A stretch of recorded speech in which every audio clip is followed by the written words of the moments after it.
Eu sou David Guedes e esse é o Economia Sem Treta, o programa que eu faço em parceria com a Binance, a gigante das criptomoedas. Bom, muito se fala sobre o dinheiro e que ele é a solução e não o problema, mas de onde surgiu esse conceito que determina a riqueza de nações, empresas e pessoas? Nesse episódio nós vamos resumir a história do dinheiro desde o começo, então fica ligado do início ao fim que eu tenho certeza que muita coisa interessante você vai tomar conhecimento através desse vídeo. Bom, para entender tudo desde o princípio, vamos falar de antes do dinheiro existir. Revolução Agrícola, e aqui eu já estou falando de cerca de 12.500 anos atrás. Como é que era a relação do homem com os bens materiais? Como é que ele se virava no final das contas? Antes da Revolução Agrícola, ele era nômade, andava peregrinando por aí, coletando, caçando quando dava para caçar, enfim, aquela história toda lá dos primórdios que a gente já sabe. Depois disso, ele deixou de ser nômade, né? Na Revolução Agrícola, ela foi marcada por isso, por ele simplesmente se fixar em um lugar e a partir dali iniciou o cultivo de plantas, o cultivo da terra, o plantio, etc., que garantiu, inclusive, que a população humana pudesse aumentar no planeta. Logo na sequência surge o escambo, que eram as trocas de itens entre os indivíduos. Um planta trigo, outro planta milho e os excedentes são trocados entre ambos. Só que o escambo não era prático, tanto em transporte quanto também em suprir as necessidades de fato. Imagina, por exemplo, que a sua principal atividade é pesca, e o que você mais tem é peixes, obviamente. Você precisa de ferramentas, e aí você vai lá em quem tem ferramentas e pergunta se essa pessoa quer trocar as ferramentas por peixes. Ela fala, não, de peixe eu já tenho bastante, eu preciso mesmo é de trigo. Aí você vai lá na pessoa que tem trigo e ela fala, não, eu também não preciso de peixe. Na verdade, a minha necessidade agora são frutas. E isso não é nada prático, porque você teria que dar uma volta muito grande para conseguir aquele item que você gostaria. Por isso que o escambo precisou sim de alternativas, não tinha como simplesmente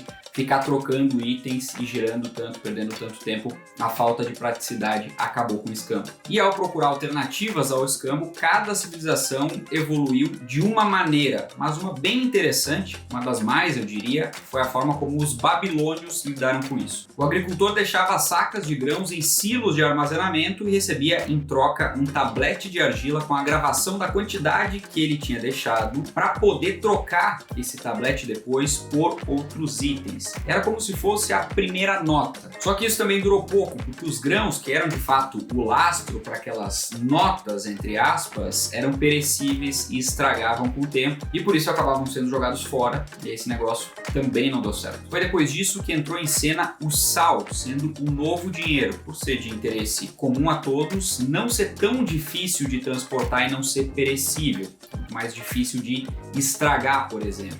Inclusive é daí que vem a palavra salário, uma quantia de sal paga por serviço, lá do tempo em que o sal era dinheiro. Ao longo desse processo, vários itens se tornaram dinheiro também, como tabaco, conchas, bebidas, etc. E a fim de durar mais e serem mais fáceis de ser armazenados, surgiram os metais como moedas universais, primeiro com o cobre, depois estanho e depois o ouro. Só que esse método, adivinhe, também se tornou inviável, já que era fácil fraudar as balanças e também as composições dos metais. Além disso, imagina ficar dependente de um metal escasso, sem contar que ele também transitava por vários lugares e nem sempre era recuperável no seu local de origem. Na Lídia, atual Turquia, no ano 600 a.C., o povo teve a ideia de imprimir uma gravura em uma das peças, como selo de autenticidade mesmo. Eu tenho certeza que você já consegue identificar algumas coisas por aqui, como por exemplo, que isso foi a primeira moeda de fato, pelo menos aquela primeira que a gente tem registro